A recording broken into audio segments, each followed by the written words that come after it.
and welcome to the Monday Night Raw preview. I'm Michael Hamflett from WhatCulture. I'm joined by Michael Sidgwick from WhatCulture to discuss everything that might happen on this edition of the longest weekly episodic action-adventure ride this side of Gunsmoke. But first, that makes me cry. What's that? And laugh. It gives me all of the emotions, which you can get if you're a fan of this sort of thing, where you can subscribe to WhatCulture Wrestling on Apple Podcasts, Amazon Music, Spotify, and YouTube for daily wrestling podcasts. Where we not only preview and review Monday Night Raw, but also SmackDown, AEW Dynamite, AEW Collision, pay-per-views, premium live events. We sometimes hold wrestler interviews, have roundtable discussions, and a roundup of the week, complete with a bloody good quiz, of course, on WrestleCulture. Sid, you give me a look. What have I done wrong? Did I? What did I miss? Oh, Christ! And the show formerly known as NXT 2.0. He's going to freak it. He's going to get wind of that. I'm going to get grassed up for missing that one. He won't care. No, you're right. He won't give a toss. But he will give a toss. He's told me. He only claims to care. He will give a toss. He has told me as much about what goes on the flagship, on Raw, the mothership. He will be checking results. Are you hyped? I'm going to go with no. Right. That's fair enough. Already hyped. 2 hours long. Yeah. It's, I was looking at what's been... It's 2 hours long. What's been advertised, and I'm still getting used to the fact that, now they're advertising, 4 things, which is about right for all these days, has been for a while. Gone are the days of the nothing. We've got literally nothing. But that's... We've got last week's show. Because it's matches. It's the bulk of it now, isn't it? It's 2 hour runtime thing. I'm still finding it kind of weird. And then on the news today, we can talk about this actually. There's still no clarity on if it will definitely go back to 3, on if it's even going to have a runtime in the Netflix era. They can do what they want. Could be 2, but it could be 6. That's the crazy world of Arthur Brown we're heading into with Netflix era Raw. I'll set myself on fire. We didn't plan that. You just quit. If it's 6 hours long, I will quit my job. Or at very least, we'll just get a TV in it and just watch it and then just talk it back to the people live. Yeah. Much. That would be such a cool working day. Just Raw on a big cinema screen in front of us and all looking down the lens while we're watching it. We should totally do that sometime. Big Raw. Big Raw. My God. Oh, God. It's not going to go 6 hours, obviously. No. We've not really talked Anything about can happen. That's what this never say never. That's what they say in wrestling, isn't it? That's the maxim. You're as hyped as me for the big move to Netflix. What would be your preference for Raw? Going back to 3? Paul Levesque knows his way around a 3 hour TV show more than a 2. My preference would be going back to 1. My preference would be going back in time to February 2020. There being zero pandemic and AEW just destroying NXT in normal circumstances. Yeah. No, 1 hour. I've told you before, my wrestling dreamland, right, would be if WWE ceased to exist. There's some They're closing Disneyland? There's some... There are some people who I like who like it, and I guess there's some probably nice people who work there. Some, even though the culture's horrible, still. Yeah. This is away from Raw because, who really cares other than you? A couple of big things coming, but we can get to that. Yeah. Okay. If you look at WWE, good roster management. The roster's too big, otherwise they can't. They make use for. There's some talent that doesn't get used, but not many. There's no one who's like. It's not the AEW thing. AEW, meanwhile, I've got an editorial that's coming out soon. WhatCulture.com/WWE of how it feels like multiple promotions in one, and how there's a fix, but it'll take a certain amount of ruthlessness on the part of Tony Khan, where it feels like. If there was just a Hurt Syndicate just running roughshod over Dynamite, not necessarily for the soul of AEW, but just we're here to win championships and no one's going to stop us, and there's people who want to feud with them, that would be that's one AEW. But there's the elite AEW who are taking over, except they're not. There's the new BCC. There's having signed so many men's singles wrestlers who could theoretically main event every pay-per-view for a yearly cycle, an annual cycle. Not even just we got MJF, Ospreay, Swerve, Lashley, Hangman could do it. Adam Copeland, when he comes back, he could headline shows. They're priming Darby for that position. Christian Cage can slot in. Cole and MJF ostensibly should be positioned as whoever wins this is kind of a top guy ready. Yeah. But there's then you get then a Carter could do it. Yeah. So The problem It's happened. The whole thing about never having a roster full of it's happened. It's happened. You can never have a roster full of main eventers. It's happened. It's happening. And then you get these horrible narrative accommodations. Like Carter used to have the IWGP heavyweight title on lock. He's synonymous with gold. He's a winner. Oh, he's got the Continental, so it's the same, really, if you think about it. No, it isn't. No, it isn't. He doesn't really feel like a champion, and very few people do feel like champions. And it's a whole mess.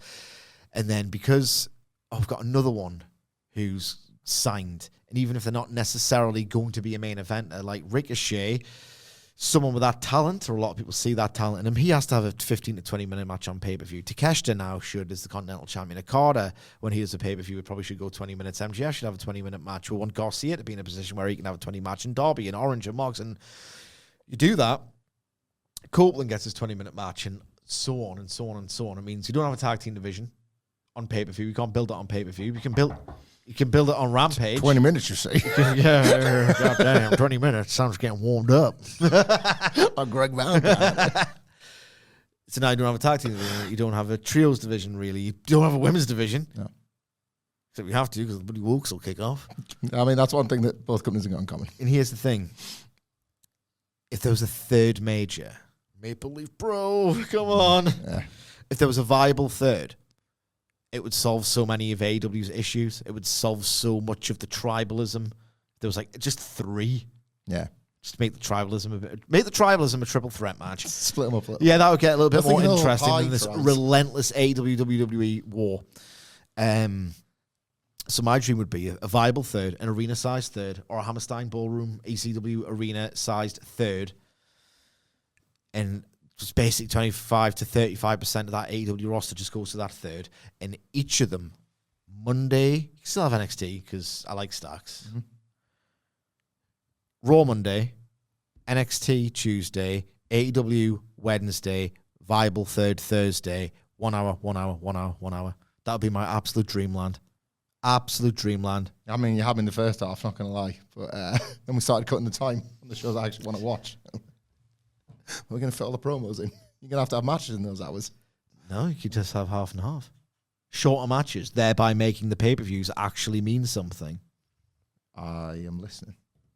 I wonder if there was, like, if AEW had 2 hours less television, so you don't obliterate Collision, but you got an hour Dynamite. No, you can obliterate Collision all you like. You can if you want. You can just Collision. Obliterated. But they were an hour apiece, basically. Dynamite and Collision, hour each. There probably would be less complaining. Less entirely pointless matches, yes. Yes, but there would be less complaining about the length of those pay-per-views or the volume of matches on them, not the time, because... I never complained about the 4. When they were far. Revolution, Full Gear, Double or Nothing, All Out. All great. That was my life. It's the sheer volume of matches now, especially when nothing means that much. So, which is the opposite to what we've got on this Monday Night Raw, Sidge, where it's tight and lean and keep me keen. Because we're going to start with what should be the main event. Tight and lean, that sounds like your dance move. That's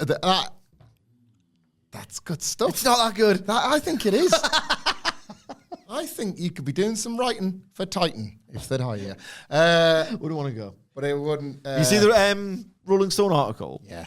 It's and we talked about this on the news today about how, like, you've mentioned it about Triple H, but it obviously applies throughout that company. This is like a 20-year project to replace. Obviously, Vince McMahon has established countless senior leadership teams that would have acted in his, like, sort of in his image, I guess.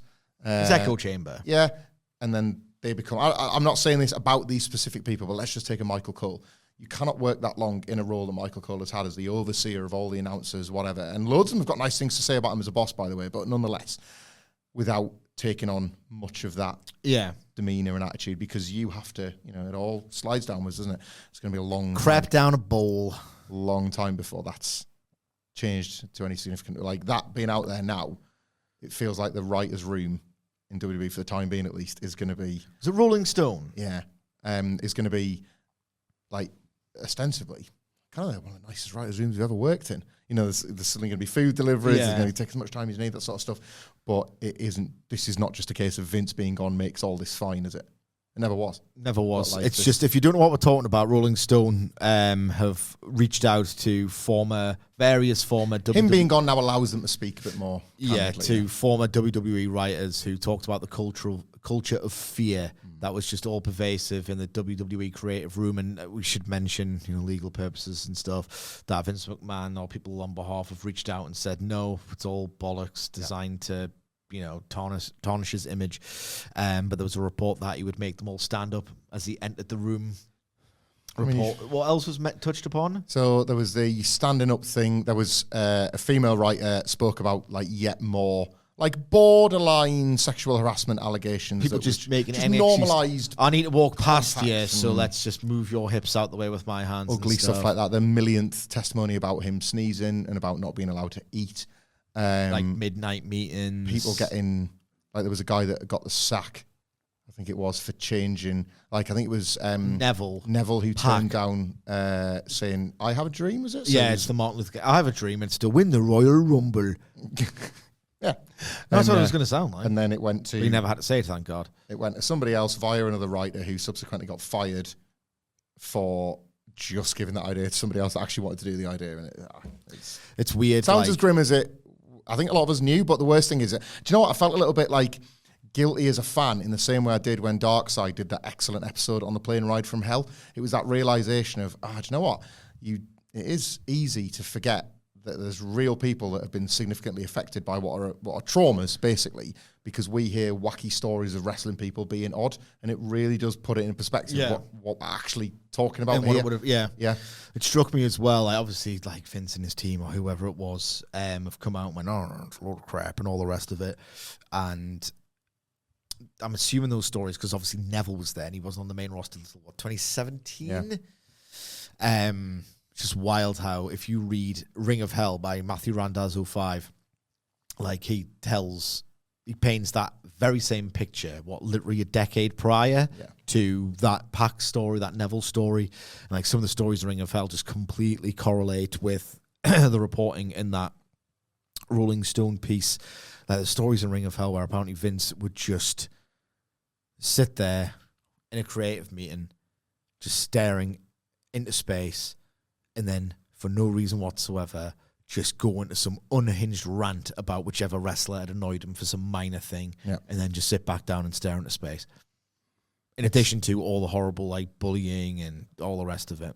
The allegations of all that. They were alleging, weren't they, that he was, and it speaks to obviously a lot of what everybody already knows about Vince McMahon's personality and stuff that he would admit himself, about how it was as much him being able to exert his power to just watch what would happen if he did something needlessly disruptive. The tearing up the Raw scripts and stuff like that. It's he actually liked to see the disruption and the chaos of it rather than because there was any good creative reason. Yeah. And you're like, well, I can buy that because you did that to Liv Morgan and you featured it on her documentary on your platform. Yeah. So you almost want people to see that you do that. And God knows how that must have damaged Liv Morgan's confidence in everything. Yeah. And then next week, go out there and be all smiles out there. Look what you've just done to me. Yolana's loving now. What? This is how I treat people, so enjoy. Where did that come from? Yeah. Yeah. Aye. But, all better now, Monday Night Raw. Jey Uso defending the Intercontinental Championship against Bron Breakker. I'm being sarcastic, of course. It's not all better. But this match is reflection, I guess, of solid, excellent creative direction. Bron Breakker has lost the Intercontinental title, possibly through overconfidence. I thought they struck the balance of that match perfectly, by the way. It was so good. I think I was off for whatever reason. It was so great, man. It was Jey Uso's best singles match. Oh, by orders of magnitude. Yeah. I knew the story they were telling with Bron Breakker. That's right. Who knows his way around a flan. For Greg's. Yeah. They struck the balance. I knew what they were doing with Bron Breakker, a narrative out they gave him, so to speak. And I've got the feeling that it was just he slipped down a banana skin, the silly bum. There was an equal balance of Jey Uso won, but Breakker probably could have looked in the mirror afterwards. I thought they struck that really well. It was a great match, and I'm hoping the magic will get repeated.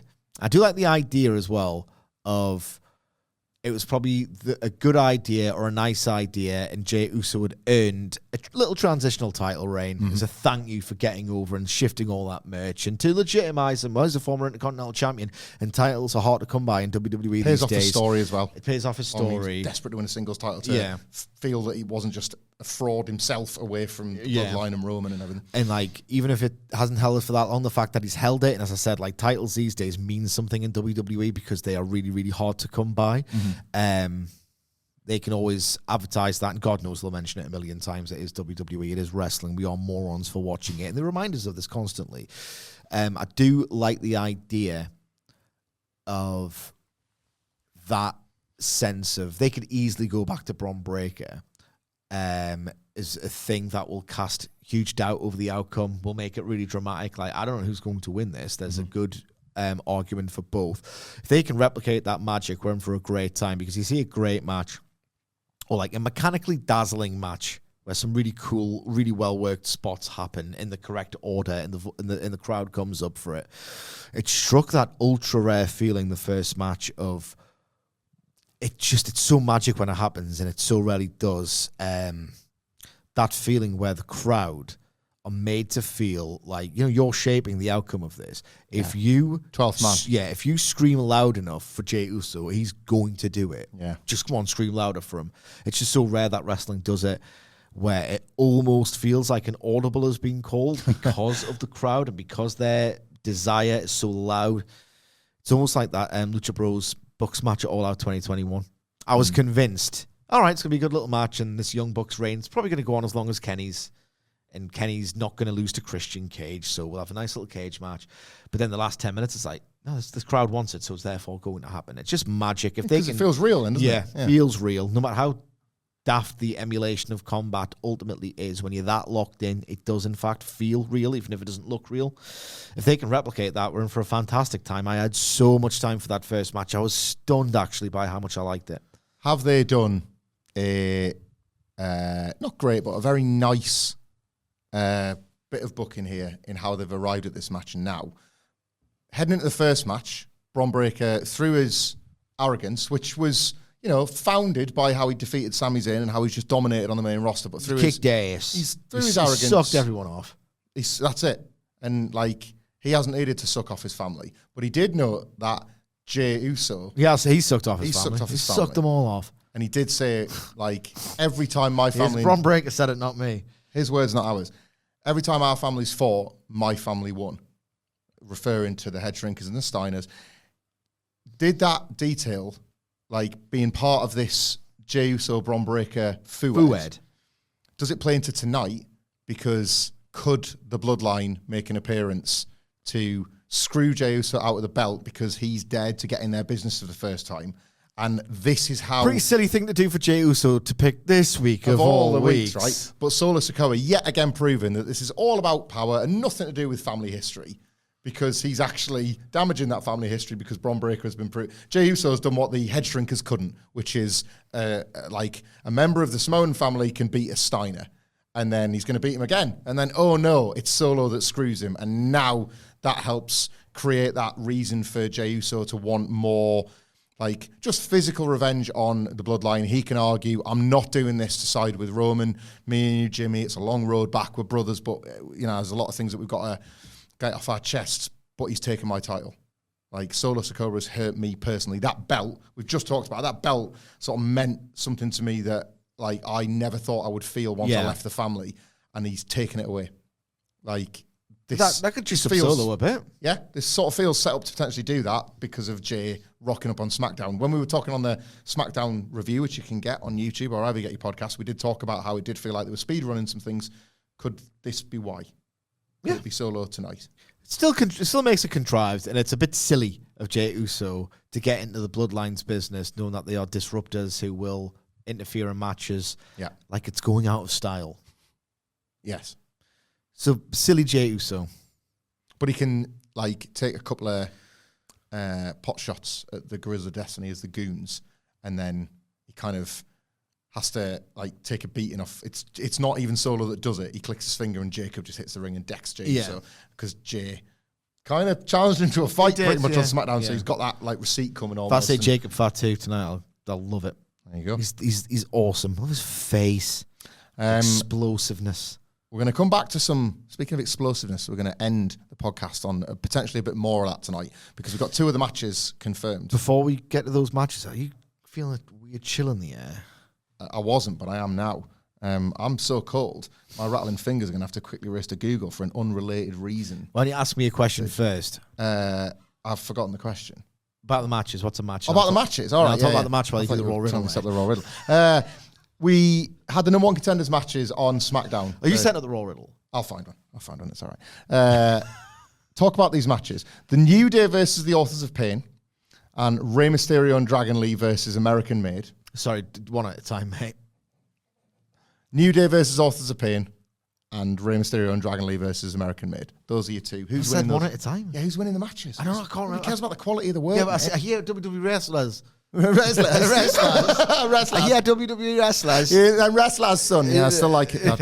I'm 39, Dad. But I still... You want anything else for your birthday? No, just wrestlers. What was WrestleMania like last week, son? I don't know, Dad. What did it take us still in it? It was October, so... WrestleMania's in April or sometimes March. He's now beating me at my job. He's not a wrestler anymore. He's a podcaster and he's better. Yeah, he's my PR. He's my PR and he's kicking me arse. He's being PR reviewed at 5 stars. What's the first of the 2 matches? First of the 2 is it is a good story. The New Day versus the Authors of Pain. So we're back. The New Day are back in the orbit of Karrion Kross. Oh, hang on. Sorry, I need to know both matches because I need to work out which baby face is going to win one match and which heel is going to win the other. New Day and Authors of Pain, right? With everything going on with them. Rey Mysterio and Dragon Lee versus American Made. Ooh. Mm-hmm. Do you want riddles for kids, hard, funny, or easy? Funny. Google's offers me all 3. Actually, we're not very good at guessing jokes. We've never got the Hattie. Never got the cheeky Hattie off Staxy. What a great one. 94 clever riddles for kids, from the easy to the seriously tricky. So we're going to go for one of them today. Okay. Right. New Day versus... Right, the New Day are winning that. Okay. By the skin of their teeth. Because the Authors of Pain don't really get pushed. They're not very great either. It would make sense. I would do the second, even if you think, right, okay, well, the New Day have to win because I think the heels are winning the other match. Okay. Hang on, Rey Mysterio and Dragon Lee. Yeah, they're just doing a vignette for Dragon Lee, haven't they? Yeah, and they don't really care about American Made that much, do they? They don't mind beating them. I reckon it's good, and they've already linked Rey and Xavier with their match. Yes. So Xavier doesn't like Rey, so I think it's going to end up being the New Day versus Rey Mysterio and Dragon Lee. Rey Mysterio and Dragon Lee. And like Xavier Woods might steal a mask to get to the tournament final, and then the New Day lose to the Motor City Machine Guns in the tournament final because it brings the 2 sides together, and that's how the Guns win the tournament as a whole, or something like that. Yeah, maybe I'm not thinking that far. I don't really think about the Fed at all. But I think weeks and months ahead. Yeah, there's always a WrestleMania on there. How often, right? You know when you're just on your commute? Yeah. And you just, another day, another dollar. Yeah. And yeah, I do think that's what I say. I sit up out of bed and I say, another day, another dollar. No, it doesn't matter. Either on the walk or on the walk to work. All right, another day, another dollar. And you're listening to your tunes with your playlist of Block Party, yeah, The Cribs, yeah, Kylie, yeah, Real American, David Gray. Yeah, it's good one. And wrestling podcasts. And then do you think? So when you're like, you know when you have this weird thing of, I just missed 1 minute of that song because my thoughts had drifted. You ever find yourself in those weird mini fugue states? Like Gary Neville has like mini vacations in the holidays. Yeah. Do you have mini fugue states where you're like, how did I get home? Or where did that minute of that song go? You just completely drift off, and you're listening to something because it's loud in your ear, but you just also you think about something else, and you block out the noise with your thoughts. I listen to a lot of podcasts, and I'm not really wrestling ones, a couple, but post wrestling and grapple also as good as WhatCulture. Go to them. Not some others, but not the ones I listen to. He doesn't like them. Yeah, we have different ones. It works. It gets a nice little flavour, doesn't it, of different takes. But Yeah, podcast. Like, and I'm on 1.5 to 1.75 speed on those as well. So there's always somebody talking. Not always about the business, but there's always somebody talking. So I don't think I do. I think the music thing I probably would. Yeah. I could probably, because you could do a lot of your commute, like with your eyes, the walking bit of your commute, you could do with your eyes closed, couldn't you? You know, there's just certain times when I get to the street before my street and I'm thinking, I just crossed roads. When did that happen? Put my life on the line. But when I'm thinking those idle thoughts, just whatever pops into my head, this or that, it's never about the Fed. How often do you think about WWE? Oh, Christ, if we're on those terms, like, I don't know, 16 to 18 hours a day, probably. Like, it's made, like, wrestling stuff's my screensaver.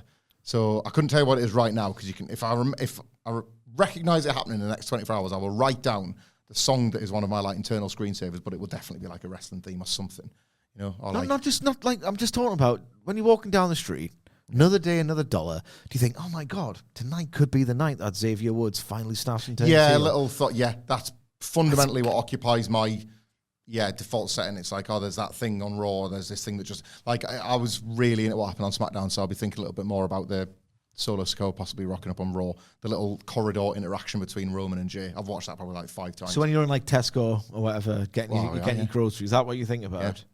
Yeah. Aye, unless like... I can't imagine it. Unless, again, some other podcast is daring to take my imagination somewhere else, but fundamentally... This is Michael Hamflett just walking down the street saying... That's my factory settings are Fed. Basically, that's it. Like, what's yours in that respect, then? Like, what's your default setting? Default Sidgwick. No other distractions to the point where you can be distracted. What is it? It's never wrestling, really. My God, I used to fantasy book the hell out of AW Dynamite. I used to. Yeah, this is it, right? So... sometimes a state of reverie about various this or that. Mm-hmm. I'll do the cliched thing of, I did that 10 years ago. What a dickhead. Oh, yeah. I think guilt everyone and shame. gets that. That's why I like the Fed, because it really locks the door on the old guilt and shame. Yeah, no, you should feel guilty and shame for liking it. I'm going to push that down as far as you can. So maybe you're doing it 16 hours a day. Recently what gets my attention, why Newcastle's crap now? That sometimes winds us up. Like mid-table, it's all right, isn't it? That's not all right. That's all right. It's a good quagmire. Oh, yeah. I just I think give you about... something to think about. I don't know if you notice the weather getting pretty cold, chill in the air.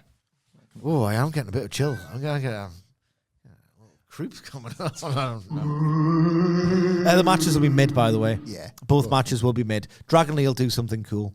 Oh, my God, Dragon Lee against Julius Creed. Mm-hmm. That could be quite an interesting exchange. Maybe I'm not going to think about it on the walk home. But the walk into work, be composing your thoughts. Yeah.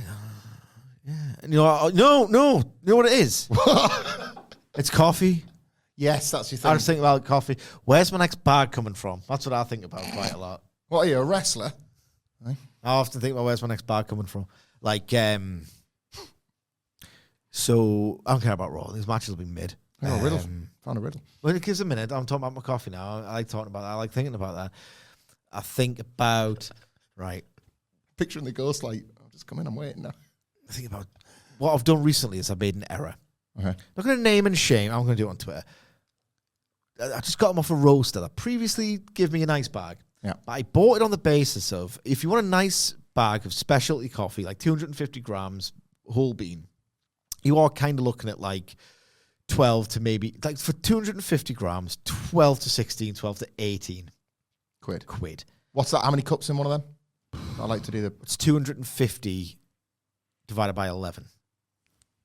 24 or something? I don't know. 22. So that's like, thank you. If you have 2 cups a day, it's about 2 weeks maybe. So I think about this. But the problem with the last bag that I got was certain roasters will give you, say, 12 quid for 250. So what 12 times 4 would be 44 if you're going up to a kilogram. Yeah? So 250. 48. 250 times 4 is 1,000. Yes. But some of them will do, like, say it's 13 quid for 250, or if you pay for 4 times as much, you're paying 36, which is cheaper. Yeah, you're making a saving. Yeah. I got a kilogram bag, the last one, and I'm disappointed by it. It's incredibly frustrating, temperamental bean that if you... What are you laughing at? It's a temperamental bean. Incredibly frustrating temperamental bean. They We've are. all been there. Honestly, they are just, what are you doing? So, if you get the slightest step wrong, right?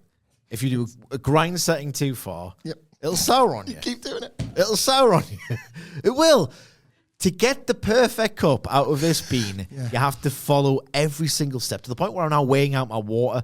Usually I can tell on the old AeroPress, because I've been doing it for like a full year of this coffee nerd obsession. I kind of know where the line is, right? But this one, cross the line, sour. You cross the line, this bean will sour on you. So and if you yield the perfect cup, it's merely pleasant. Whereas the bag before that, it really blew my tits off. It was so great. And I just did it on the line then. Like it was like extraction ratio proof. And now, when I've got 2 kids running around trying to get all the stuff done on a morning, like you just have to really take your time with this cup, and it only yields something that I would describe as pleasant. Like far better than supermarket coffee, but merely pleasant. Like, is it really worth this much effort? It's a flaw in the roast. No. Well, it is. Well, yeah, but you are doomed by your quality control and standards. We were talking before about our different experiences with alcohol over the weekend, and I explained to you how I just necked pints of slop. How many? Tell your listeners. Between 12 to 16. I lost count. Like, thank you to those I met in Spiders who bought us rounds of those pint cocktails I was telling you about. But it's too much, but that's what I wanted. I wanted this vast quantity. You had about 20 units, didn't you? I don't know, what's a unit in a pint? Oh, no, you had about 20 pints. Yeah, probably, realistically. And like other shots and shorts and all the rest of it. It's brilliant. It was brilliant. I was disgustingly hungover. It was irresponsible drinking. This is not an endorsement. It just worked for me. But it's just consuming, ultimately. It's the fed. You can see, like that. But it's happening to coffee. It happened to AEW. I know. It dooms you ultimately until you find the next thing, which is why I think you probably get so passionate about that thing when you stumble across a new one. But the day you discover it is the day you doom it. I know. That's my life, man. That's it. So now I'm thinking about my next bag. Yeah. You got to try and get back. I'm going back to the place. I'm back to what you know. So the one I bought, I told you about this mythical grade coffee. This cartoon candy. Too expensive or? 120 quid for 114 grams, which is absolutely obscene. Right. But they do so that's in that ultra limited edition boutique range. They do merely specialty on the underneath pricing tier. So I'm going to go there next. All right. But then I think, I don't know, weigh up my options. And I just think about coffee. Yeah. And it'll be something else. Sooner or later it was Doom, wasn't it? Oh, I love Doom, man. I know the game, I mean, not Doom. Not the Doom of your taste. And love it all. Doom, there's a new monster's been introduced into the cycle. And so basically you go from level to level, like gore nests they're called. And then, so the gameplay mechanic is you get attacked by loads of demons, shoot, run, kill, stand still, you're dead. And then it calms down for a bit, and then you do it all again. And then they add more/new demons to that mix to progress the difficulty spike. It got a little bit too hard, so I knocked down the level to easy. Yeah. I'm like, boss at this, mate. It's too easy, if anything. So now I can never be happy. Doom's in the bin. Am I average or am I poor at this game? Can never tell. I never know, man. New Day versus Authors of Pain will be 2 3/4 stars, and it'll be absolutely annihilated by a commercial break. Mm-hmm. The other match, I think, has got a goddamn ceiling on it. Yeah. It really does. Dare I say, on a 3-hour Raw, that match could really take me places. But on a 2-hour one? It's not so much the length, it's what's happening with the commercial breaks in these matches on Raw. Like, it's not just the length of the show. I'd rather watch a good 5-minute match than a great 15-minute match these days. I genuinely would. I think it would serve more purpose. It would allow me to enjoy the great matches on pay-per-view far more. It's what the adverts do to these WWE matches means I can't really care. Do you want to end on... We're there already? On this podcast, on the last thing we've got to preview on Raw or the riddle. What do you want to be the last thing we do on this podcast? Give me the riddle now. Okay.